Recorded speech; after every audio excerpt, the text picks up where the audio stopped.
الحمدللہ وکفا سلام علی عبادہ الذین اصطفیٰ اما بعد۔ ہمارے عزیز طلباء اور دوستوں، آج مثنوی شریف کی بات کرنی تھی اور وہ کافی تفصیل سے اور سبق پہنچا تھا کہ ہم ان چیزوں کی اسناد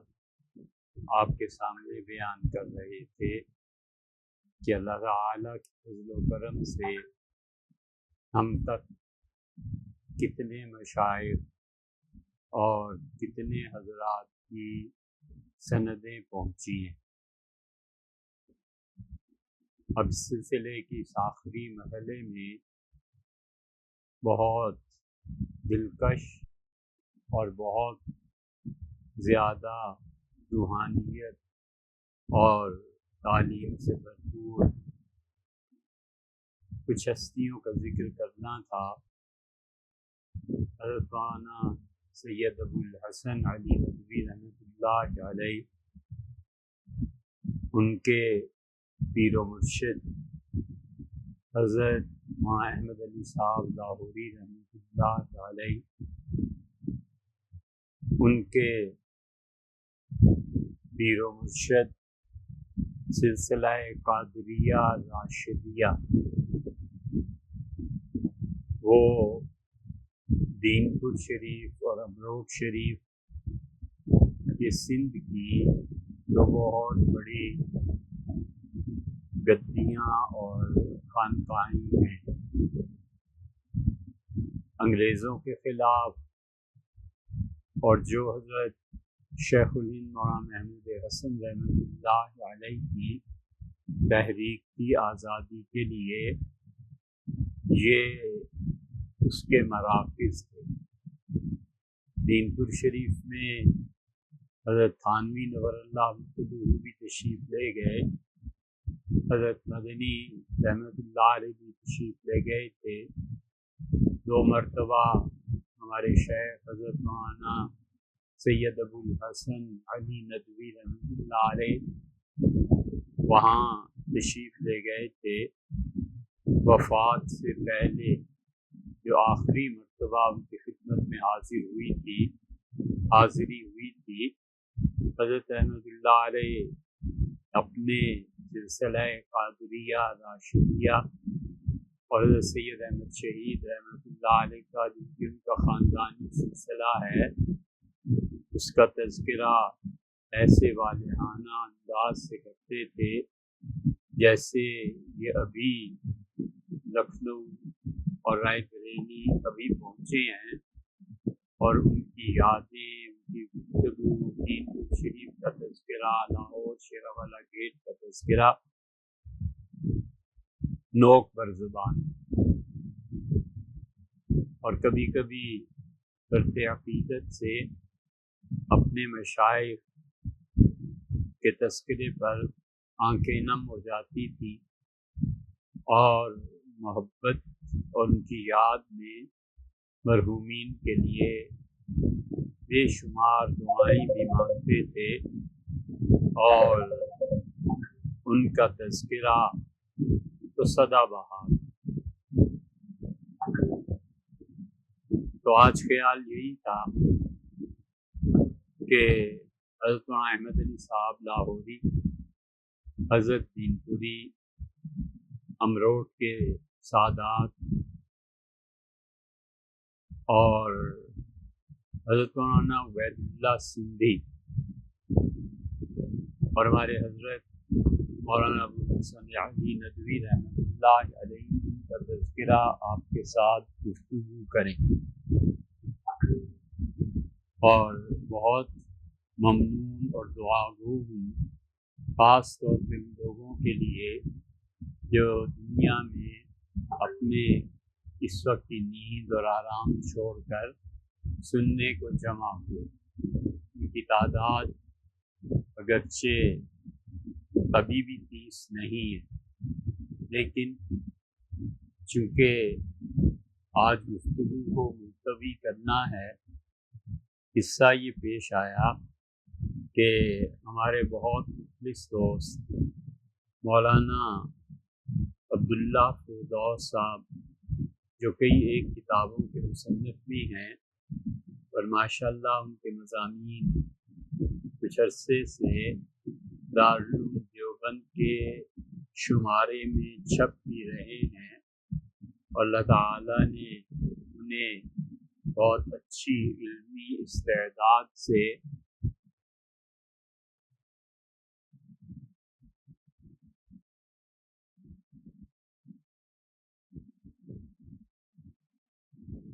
منور فرمایا، تو انہوں نے ندوہ میں آنا تھا اور ان کی تشریف آوری کسی دن بھی ہو سکتی تھی، لیکن قصہ ہی پیش آیا کہ وہ روزانہ بعض مجبوریاں آج کل ہوتا رہا، یہ 2 ہفتے سے جاری تھا اور قطعاً کوئی اندازہ نہیں تھا کل تک بھی کہ مولانا اپنے رفقاء اور اپنے ذی استعداد طلباء کے ساتھ آج ندوہ کی کٹیا میں جلوہ گر ہوں گے، اور اچانک کل شام کو انہوں نے فرمایا کہ ہم لوگ آ رہے ہیں، اور 32-33 حضرات وہ تشریف لائے۔ آج دوپہر ظہر تک پہنچ گئے تھے، اور ان کے گھر کی بابرکت اور نہایت شیخ النفس خواتین بھی تشریف لائی ہیں۔ پھر ہمارے یہاں مدارس میں ان دنوں چھٹیاں چل رہی ہیں امتحان کے بعد، پھر اور مہمان بھی آ گئے، پھر ابھی عصر میں بھی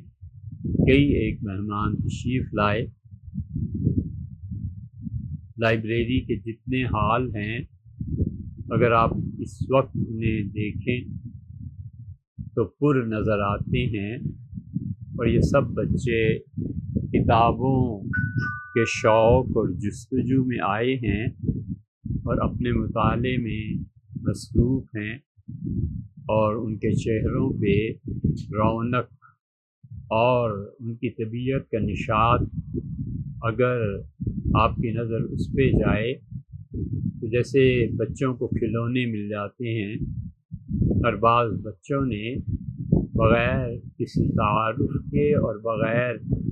یہ جانے کے جس سے وہ گفتگو کر رہے ہیں اس میں اور ان میں کتنا عمر کا فرق ہے،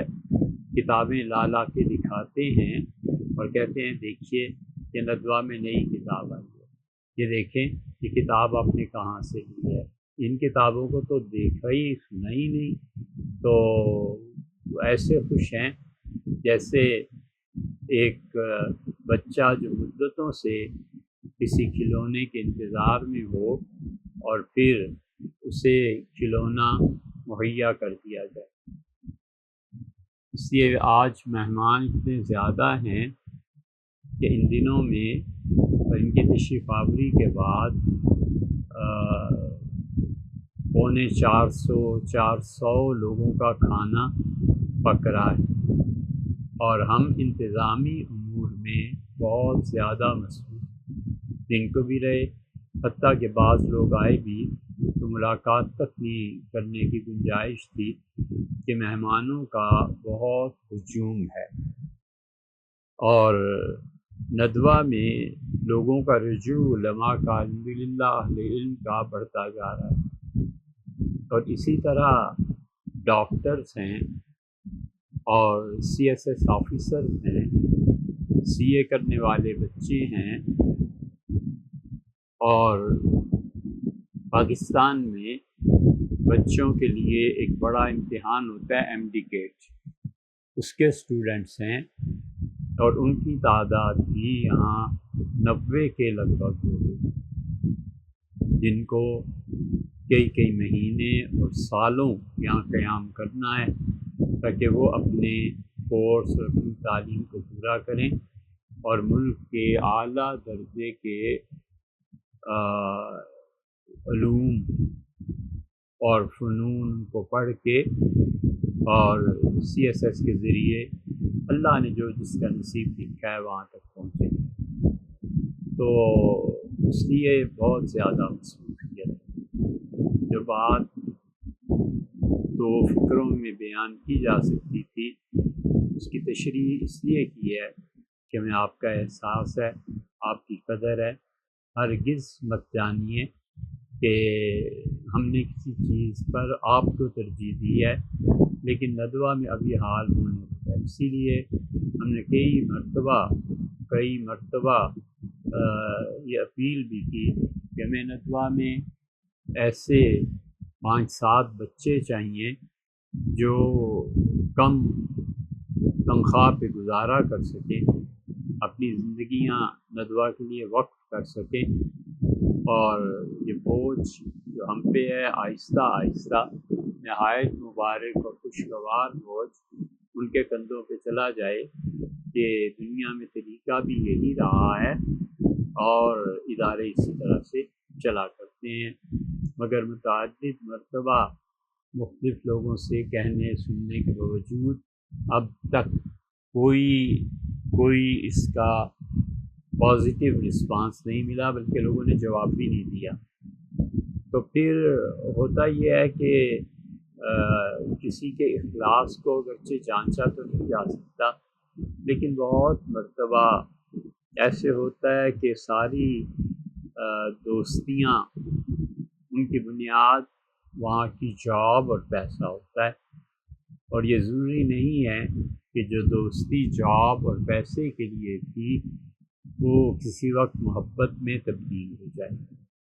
دوستی میں اور محبت میں بڑا فرق ہوا کرتا ہے، اور اداروں کو جو لوگ اپنے خون سے سینچتے ہیں اور اداروں کو جو لوگ اپنا سمجھ کے چلاتے ہیں اور برملا اپنی وابستگی کا اظہار کرتے ہیں، وہ لوگ ہوتے ہیں جن کے دل میں درد ہوتا ہے کہ جو ایک دن کا ملا کر اور گھونسلہ بنایا گیا تھا اس گھونسلے کی حفاظت کی جائے۔ تو اب بڑا مسئلہ ہے یہ، سب لوگ ابھی بھی منتظر ہیں۔ ہمیں نے کہا ہے کہ ہم نے اس طرح مثنوی شریف کی کچھ بات کرنی تھی، لیکن بس یہ مہمانوں کی کثرت ہے، اور پھر خیال آیا یہ بھی کہ ہم آپ کو کل زحمت دیں کہ ہم بات کریں، لیکن کل وہ ایک اور جگہ بھی قرآن کریم کی تفسیر اور اصول معتزلہ کے بارے میں کچھ گفتگو کرنا ہے، اس لیے ہم بہت معذرت خواہ ہیں آپ سے، اور دعا کے ساتھ کہ اللہ تعالیٰ آپ کو اس صبر کی جزا دے، اور آپ کا جو ذوق و شوق باقی ہے اللہ تعالیٰ اسے قائم رکھے۔ خدا کی ذات اس ذوق و شوق کو بڑھانے کے لیے بھی ایسے کرتی ہے جیسے آپ نے کبھی سوئنگ مشین دیکھی ہو، کپڑے جس پہ سلتے ہیں تو والدہ بہنیں وہ اس کی جو پھرکی نیچے لگی ہوئی ہوتی ہے یا تھی اس پہ کچھ دھاگا چھوڑ دیتی تھی تاکہ اس دھاگے کے ساتھ دھاگا ملا کر پھر تروپا بڑھا جا سکے۔ تو وہی ہے کہ تعالیٰ شان آپ کے ذوق و شوق کو قائم رکھیں۔ ہم پھر آپ سے معذرت خواہ ہیں کہ یہ ایک امر ایسا پیش آ گیا جس کا تعلق خالصتاً امور کار سے متعلق ہے اور اسے سنبھالنا ضروری ہے، اور پھر تذکرہ بھی ایسا ہے کہ وہ اپنے مشائخ کا تذکرہ اور جن حضرات کی سند سے مثنوی ہم تک پہنچی وہ ایسے ہے کہ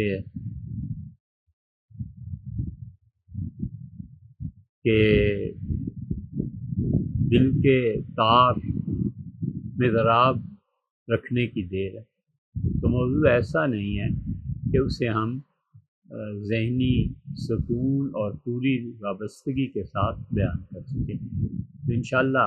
حضرت علی میاں صاحب رحمۃ اللہ علیہ، مولانا احمد علی صاحب لاہوری رحمۃ اللہ علیہ، حضرت عبید اللہ سندھی رحمۃ اللہ علیہ، امروٹ کے سادات رحمہ اللہ، دین پور کے مشائخ رحمہ اللہ، حضرت سید صاحب رحمۃ اللہ علیہ کی تحریک، حضرت سید صاحب رحمۃ اللہ علیہ کے رفقا نے بر صغیر میں جو قربانیاں دی اور انہوں نے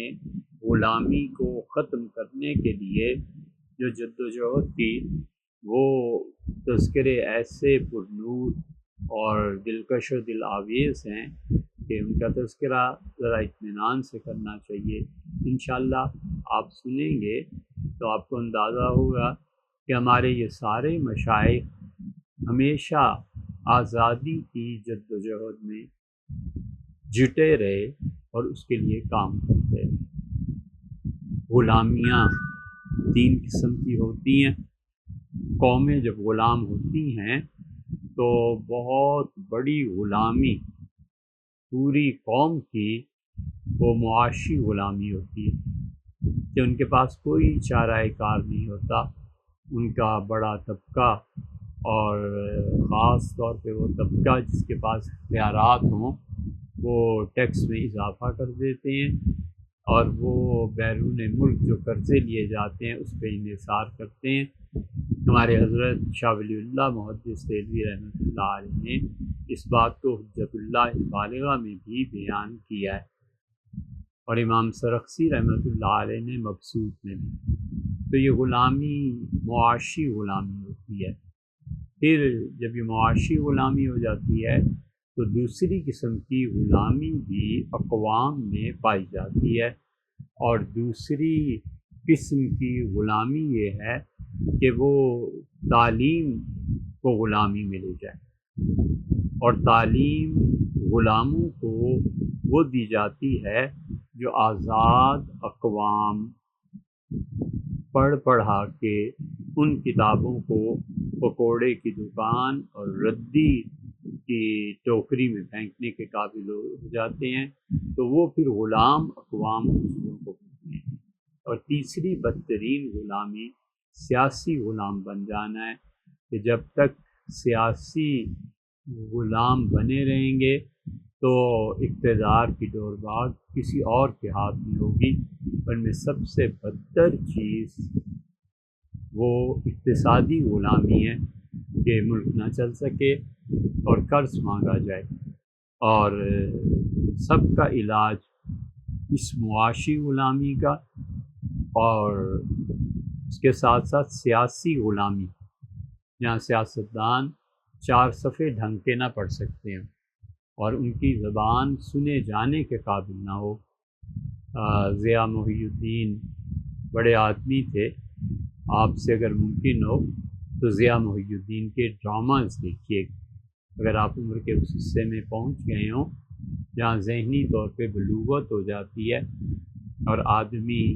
ایسی فضول کاموں میں نہیں پڑتا، تو ان لوگوں کو ضیاء محی الدین کو دیکھنا چاہیے۔ ضیاء محی الدین کا ایک انٹرویو ہم سن رہے تھے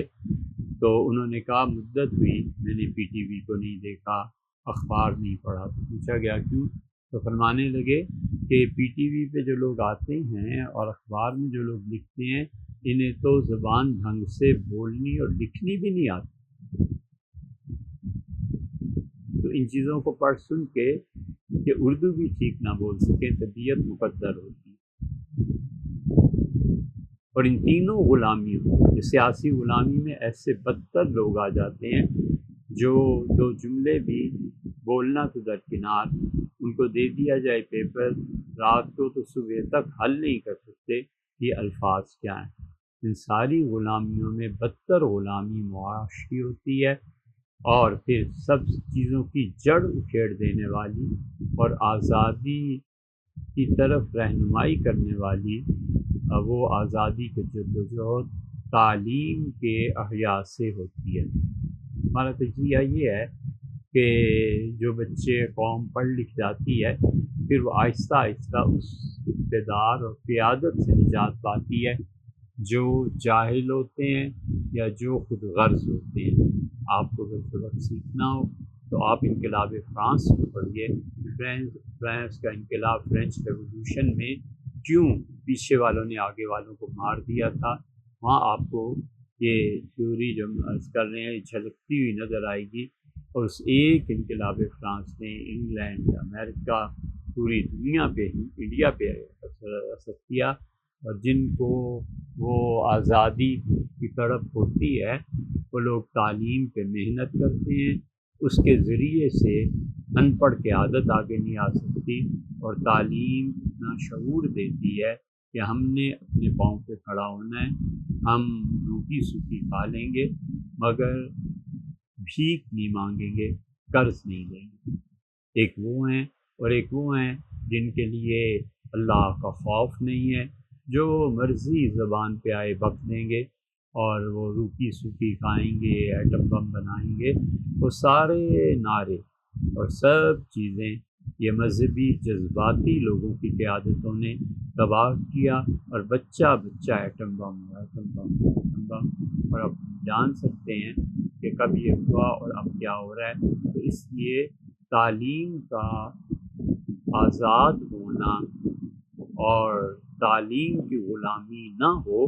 تو آہستہ آہستہ سیاسی غلامی تو اکھڑتی ہے، معاشی طور پر بھی وہ قومیں قرض نہیں لیتی، جب قرض نہیں لیتی تو غالب اقوام کے سامنے بھی ڈٹ کے کھڑی ہو جاتی ہیں کہ تمہارے پیسے تھوڑے ہی کھائے ہیں، تم سے کچھ لیا تھوڑا ہی ہے کہ ہم یہ کریں۔ سیدنا عمر رضی اللہ عنہ کی بات یاد آتی ہے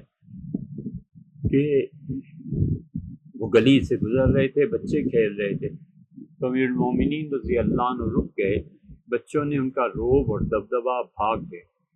ایک بچہ کھڑا رہا تو امیر المومنین رضی اللہ عنہ کے پاس گئے اور فرمایا کہ آپ کیوں کھڑے ہیں، بچے کیا مسئلہ ہے؟ تو اس نے کہا امیر المومنین نہ تو میں نے کوئی گناہ کیا ہے کہ آپ مجھے سزا دیں، اور نہ آپ کو مجھ سے کوئی کام ہے، تو مطلب یہ کہ مجھے آپ کی ضرورت نہیں، آپ کو میری ضرورت نہیں، تو آپ تشریف لے جائیں، کیوں کھڑے ہیں؟ امیر المومنین رضی اللہ نے گلے لگا لیا اور فرمایا کس کے بیٹے؟ ان کا زبیر۔ آپ نے فرمایا زبیر کا خون اسی آزادی اور حریت کے ساتھ جینا پسند کرتا ہے جیسے تمہاری حریت اور آزادی۔ تو یہی ہوا کرتا ہے کہ پھر آہستہ آہستہ وہ اقتصادی اور معاشی نظام وہ بھی اپنا دم توڑ دیتا ہے، کیونکہ تعلیم اس کو کھرچ کے اس معاشرے سے پھینک دیتی ہے اور گندی نالی میں بہا دیتی ہے۔ اس غلامی کو جو تعلیم کی غلامی ہے، اس غلامی کو جو سیاسی غلامی ہے، اور اس کو جو معاشی غلامی ہے۔ بات تو کیا چل رہی تھی، آپ کی محبت سے کہاں جا پہنچے، لیکن بات یہ ہے کہ اب مہمان ہیں، ابھی کھانا بھی ہے، سب چیزیں ہیں، تو آپ سے بیان کر دیا کہ کس وجہ سے آج آپ سے گفتگو نہیں ہوگی، اور آپ ہماری معذرت قبول کریں، اور آپ ہمیں مہلت دیں، انشاءاللہ آئندہ ہفتے کو بات چیت کریں گے۔ بہت شکریہ آپ کا، السلام علیکم۔